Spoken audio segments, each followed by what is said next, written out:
Bonjour, Monsieur le Président. Je suis Monsieur Timothée Tchaombo Choucha. Je viens très rapidement par cette vidéo vous sensibiliser, Excellence Monsieur le Président, afin que vous puissiez en ce moment critique jouer pleinement votre rôle de Président de la République, chef de l'État, commandant suprême des forces armées et de la police nationale congolaise, vous qui êtes le Président du Conseil national de sécurité. Monsieur le Président, loin de moi l'idée de vous administrer ou donner une quelconque leçon ici, car vous êtes garant de la Constitution et vous savez plus que tout le monde le rôle et les prérogatives d'un président de la République, chef de l'État. Il s'agit ici, mu par un esprit patriotique, de vous donner mes quelques idées au moment où le Rwanda nous attaque. Monsieur le Président, vous avez montré assez votre bonne volonté, parce que pour tout chef d'État, il a toujours eu 3 options sur sa table. L'option diplomatique, l'option politique et l'option militaire.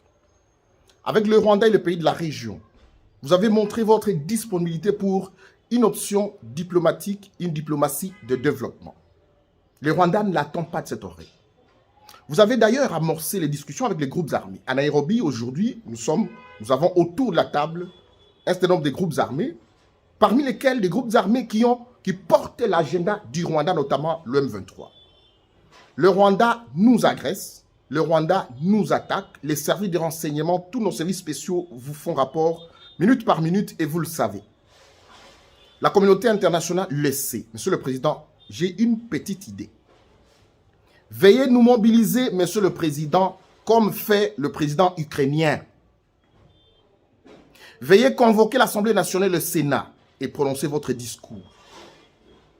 Veuillez consulter, Monsieur le Président, votre prédécesseur. Et même la classe politique, parce qu'à ce moment-ci, nous devons taire nos divergences. Il s'agit de la fierté, du fait que nous soyons Congolais, de la souveraineté de notre pays qui est en jeu. Goma est menacé de tomber. Et vous allez finalement convoquer le Conseil supérieur de défense, Monsieur le Président. Il ne s'agit pas d'agresser un quelconque pays. Il s'agit, in fine, Monsieur le Président, d'ouvrir un compte en banque. Nous contribuerons $1 par Congolais. Et nous irons avec notre armée au front et en finir une fois pour toutes avec tous ces groupes armés. Fermer nos frontières pendant ces temps.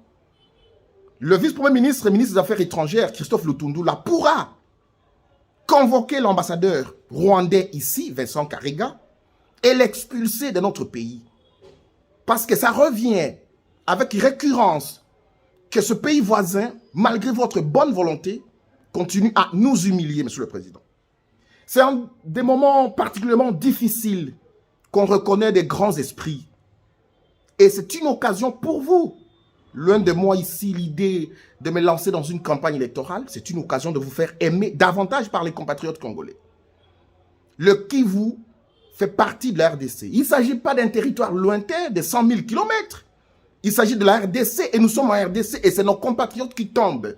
Le meilleur de nos hommes tombe. C'est le moment de faire revenir, même au pays, Monsieur le Président, les anciens militaires des forces armées zaïroises qui ont été formés. Jean-Pierre Bemba en connaît quelque chose. Et c'est même pour ça que j'ai dit que vous pouvez convoquer, consulter nos compatriotes qui sont acteurs politiques. Nous nous rappelons bien comment Jean-Pierre Bemba a mené des opérations contre Moutebousi. À l'époque, d'1+4. Notre armée est capable, Monsieur le Président, la restructurer en ce moment, aligner nos meilleurs hommes au front. Nous pouvons y arriver. Monsieur le Président, j'ai 47 ans. Je me sens capable de porter la Kalachnikov et tirer sur l'ennemi parce que nous avons assez montré notre bonne volonté. Je conclus en disant qu'il n'y a aucune leçon à vous donner ici, Monsieur le Président. Vous savez ce que vous devez faire parce que vous êtes garant de la Constitution. Vous connaissez les rôles, les prérogatives d'un chef de l'État. Mais nous, Congolais, nous ne sommes plus prêts à accepter l'humiliation du Rwanda sur nous.